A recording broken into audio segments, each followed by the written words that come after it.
جانتی ہیں اسپتال میں آپ کے والد نے مجھ سے کیا کہا تھا آپ کے بارے میں؟ وہ چونک کر اسے سوالی نظروں سے دیکھے گئی۔ انہوں نے کہا تھا کہ فاطمہ کا خیال رکھنا۔ وہ ویسے تو بہت بہادر ہے، اکیلی دنیا کا سامنا کر سکتی ہے، مگر اسے کہنا کہ اپنے بابا کے لیے بہت سی دعائیں کرے۔ آپ دعا کریں ان کے لیے بھی، اور خاص طور پر اپنے لیے بھی۔ اپنے لیے؟ اس نے لب واق کے سرگوشی سے کی۔ ہاں، اپنے لیے صبر اور استقامت مانگے۔ آپ کو اسی لیے سکون نہیں ہے کہ آپ نے اللہ سے دعا نہیں کی۔ آپ خود غرضی سے بس اپنے بارے میں سوچ رہی ہیں۔ یہ بھول گئی ہیں کہ آپ کے رونے کی وجہ سے آپ کے بابا کی روح کو تکلیف ہو رہی ہوگی۔ فاطمہ کا دل جیسے کسی نے مٹھی میں دبا لیا۔ ندامت کے آنسو اس کی آنکھوں کو گیلا کرنے لگے۔ یا اللہ مجھے صبر دے اور بابا کو جنت۔ اس کے دل سے بے اختیار دعا نکلی۔ کچھ منٹ یوں ہی خاموشی سے گزر گئے۔ اپنے آپ کو سنبھالتے ہوئے اس نے سکندر کو مخاطب کیا۔ آپ کو کوئی ضروری بات کرنی تھی شاید؟ ہاں، وہ دراصل مجھے بتانا تھا کہ میں نے آرمی کے لیے اپلائی کیا ہے۔ پیپرز کے بعد ٹریننگ کے لیے چلا جاؤں گا۔ فاطمہ کو خوشگوار حیرت ہوئی۔ کیا واقعی؟ لیکن آپ کیوں جا رہے ہیں آرمی میں؟ آپ کو تو کوئی شوق نہیں تھا آرمی میں جانے کا۔ وہ پراسرار انداز میں مسکرایا۔ کیونکہ میں نے سر ظفر سے وعدہ کیا تھا کہ آپ کا خیال رکھوں گا، اس لیے جا رہا ہوں آرمی میں۔ فاطمہ کو اس کی منطق سمجھ نہ آئی۔ وہ لچ کر رہ گئی۔ اس وعدے کا آپ کے آرمی جانے سے کیا تعلق؟ وہ اپنی جگہ سے اٹھ کھڑا ہوا، جھیپے انداز میں جھجکتے کہنے لگا۔ ایک دفعہ انہوں نے باتوں ہی باتوں میں بتایا تھا کہ فاطمہ کی خواہش ہے وہ کسی فوجی سے شادی کرے، تو کیا آپ میرے لیے؟ فاطمہ کا منہ حیرت سے کھل گیا۔ الجھن سے بات ادھوری چھوڑ کر سکندر کی جانب دیکھا۔ جو وہ کہہ رہا تھا تو وہ اس کے وہم و گمان میں بھی نہ تھا۔ ایک گہری سانس لیتے اسے کچھ یاد آیا۔ نہیں، صرف آپ کے لیے نہیں بلکہ اپنے لیے بھی، اور سب سے بڑھ کر اس ملک کے لیے۔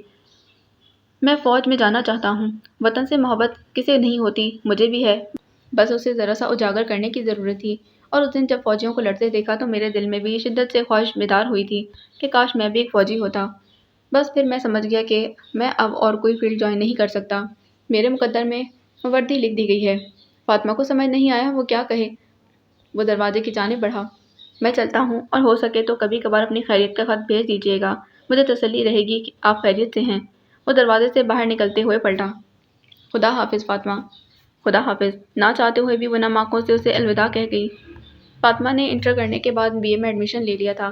زندگی بہت حد تک ایک معمول پر آ چکی تھی۔ انہی دنوں اس سے کرنل شہیر ملنے آئے تھے۔ وہ اس کے بابا کے دوست تھے۔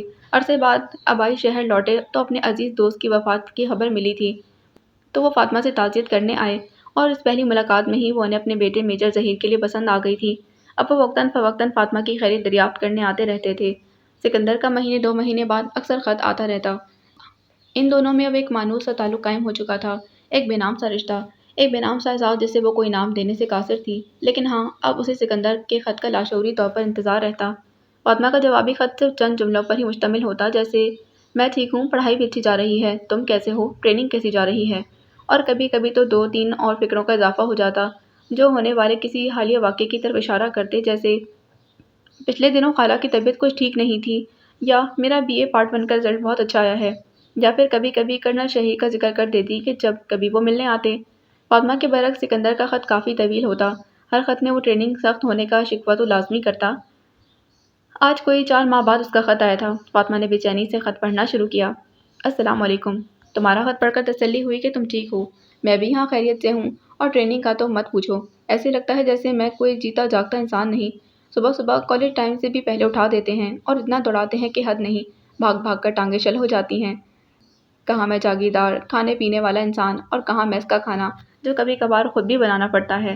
میں نے فوج کو بہت ہلکا لیا تھا، لیکن اب ٹریننگ کر رہا ہوں تو پتہ چل رہا ہے کہ ایک عام انسان سے کمانڈو بننے کا عمل اتنا آسان نہیں ہوتا، جان مارنی پڑتی ہے۔ اماں اور ابو تو یہی کہتے ہیں کہ اتنی بڑی جاگیر کے تم اکلوتے وارث ہو، کیوں تکلیفیں جھیلتے ہو، سب چھوڑ دو اور واپس آ جاؤ۔ مگر ان کو کون سمجھائے کہ ان تکلیفوں، ان زخموں میں بھی ایک الگ ہی سرور ہے۔ جب جب کوئی چوٹ لگتی ہے تب لگتا ہے کہ جیسے یہ مٹی مجھے مضبوط بنا رہی ہے۔ خیر، میں بھی اپنی باتیں لے کر بیٹھ گیا۔ تم مجھ سے پڑھنا، کیونکہ سر ظفر کی خواہش تھی کہ تم ایک بہت اچھی استاد بنو۔ اپنی خالہ کو میرا سلام دینا۔ خدا حافظ۔ فاطمہ خط پڑھ کر خیالوں میں کھو گئی۔ اسے یاد آنے لگا کہ دانیال جب فوج میں گیا تھا تو شروع میں وہ بھی ٹریننگ سخت ہونے کے شکوے کرتا تھا، مگر اسے آرمی سے محبت بھی تھی۔ سکندر بھی کچھ عرصے بعد ٹھیک ہو جائے گا، لیکن وہ اس کے ماں باپ کے لیے دکھی تھی۔ ایک فوجی کی فیملی کیسے جدائی کا عذاب جھیلتی ہے وہ بخوبی واقف تھی۔ وہ گاؤں کا سب سے بڑا گھر تھا، لوگ اسے حویلی کے نام سے بلاتے تھے، نوکر چاکر بھی تھے، اور تو اور پورے گاؤں میں وہ واحد گھر ایسا تھا جہاں بلیک اینڈ وائٹ TV تھا، اور لینڈ لائن فون بھی تھا جس پر سارے گاؤں والے اپنے رشتہ داروں کا فون سنتے تھے۔ اس گھر میں صرف 2 بوڑھے میاں بیوی رہتے تھے۔ شام ہوتے ہی گاؤں بھر کے بچے ٹی وی دیکھنے چلے آتے۔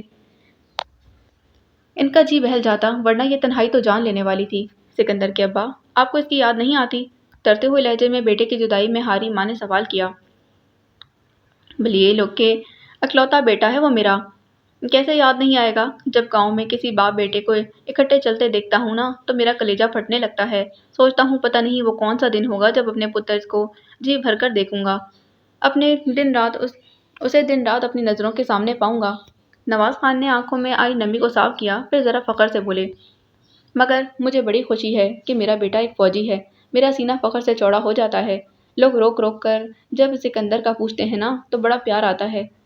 ایک فوجی، کہ وہ ایک فوجی ہے۔ جاگیرداروں سے زیادہ لوگ فوجیوں کی عزت کرتے ہیں۔ چادر کے اپنے بیٹے کے لیے دعا کیا کر۔ شمسا خاتون نے چادر کے پلو سے آنسو پوچھے تھے۔ آپ ٹھیک کہتے ہیں سکندر کے ابا، ہم واقعی خوش قسمت ہیں کہ اللہ نے ہمارے پتر کے نصیب میں بھی وردی لکھ دی۔ لیکن مجھے کبھی کبھی بڑا افسوس ہوتا ہے کہ آپا نے سکندر کا رشتہ صرف اس لیے شازیہ سے توڑ دیا کہ ان کی بیٹی کسی فوجی سے شادی نہیں کرے گی۔ مجھے آپا کے وہ لفظ نہیں بھولتے، کیسے وہ کہہ رہی تھی کہ میری بیٹی ساری عمر سکندر کا انتظار کرتی رہے گی اور وہ بارڈر پر ڈیوٹیاں دیتا رہے گا، اس لیے اب یہ رشتہ نہیں ہو سکتا۔ نواز خان کو بھی رنج ہوا تھا آپا کی بات سن کر، مگر جب وہی راضی نہیں تھیں تو کیا ہو سکتا تھا؟ اپنی بیگم کو تسلی دیتے ہوئے وہ خود بھی ٹوٹ گئے تھے۔ کوئی بات نہیں شمسا، ہمارے سکندر کا نصیب یقیناً رب سونے نے کسی چنگی دھی کے ساتھ ہی جوڑ رکھا ہوگا، انشاءاللہ۔ انشاءاللہ، شمسا خاتون نے جذب سے کہا۔ ہر روز اسی قسم کی باتیں کر کے وہ اپنا دل بہلایا کرتے تھے۔ بیٹا نہ صحیح، اس کی باتیں تو باز تھیں۔ فاطمہ کی دونوں خالہ زاد بہنوں کی شادیاں ہو چکی تھیں، اب خالہ کو اس کی فکر تھی۔ ایک دن خالہ نے اسے پاس بٹھا کر پوچھ ہی لیا، فاطمہ، تمہارے بابا کے دوست کرنل شہید اپنے بیٹے کے لیے تمہارا رشتہ چاہتے ہیں، بولو کیا جواب دوں؟ وہ سر نفی میں ہلا گئی۔ نہیں خالہ، مجھے ابھی شادی نہیں کرنی۔ خالہ اس کے چہرے کو بغور دیکھتے بولی، ابھی نہیں کرنی یا اس سے نہیں کرنی؟ وہ اعتماد سے سر اٹھا کر بولی، اس سے نہیں کرنی، لیکن ابھی بھی نہیں کرنی۔ ہم تو تم سکندر کا انتظار کرنا چاہتی ہو؟ انہیں اندازہ تھا کہ وہ کیا کہے گی۔ جی خالہ، خالہ بہت پہلے کے وقت میں کھو گئی تھی۔ جانتی ہو فاطمہ، تمہارے بابا کی بھی یہی خواہش تھی۔ ہسپتال میں انہوں نے مجھے اپنے وفات سے 1 دن پہلے بلایا تھا۔ سکندر کو میں نے پہلی مرتبہ وہیں دیکھا۔ ظفر بھائی نے کہا تھا، آپا مجھے یہ لڑکا اپنی فاطمہ کے لیے بہت اچھا لگتا ہے۔ زندگی کے کسی موڑ پر اگر قسمت کو یہ منظور ہوا تو آپ میری خواہش کو یاد رکھیے گا۔ فاطمہ کو آج پہلی بار یہ بات پتہ چلی تھی۔ اسے بے اختیار اپنے بابا پر ڈھیروں پیار آیا۔ ٹھیک ہے میری بیٹی، جیسے تمہاری مرضی، اللہ تمہارے نصیب اچھے کرے۔ وہ اس کا ماتھا چوم کر بولی۔ فاطمہ جانتی تھی کہ اسے طویل عرصہ انتظار کرنا پڑے گا، مگر اسے کوئی مسئلہ نہیں تھا، تب تک اس کا ایم اے بھی مکمل ہو جانا تھا۔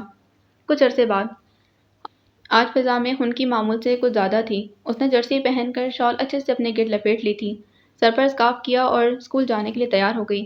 خلاف معمول آج اس کا دل پڑھانے کو بالکل نہیں چاہ رہا تھا۔ نہ جانے کیوں آج گھر والوں کے علاوہ کوئی اور بھی یاد آ رہا تھا۔ بزدل قدموں سے وہ گھر میں داخل ہوئی۔ فاطمہ، ذرا مہمان خانے میں جانا، وہاں الماری میں کچھ پرانے تکیے ہیں، وہ لے آؤ۔ میں سوچ رہی ہوں کہ ان کے غلاف بدل دوں۔ خالہ کے کہنے پر وہ بے دلی سے مہمان خانے کی جانب بڑھ گئی۔ دروازے سے اندر آتے ہوئے ایک دم ٹھٹک کر رکی۔ سامنے صوفے پر کوئی اور بڑی شان سے براجمان تھا۔ السلام علیکم۔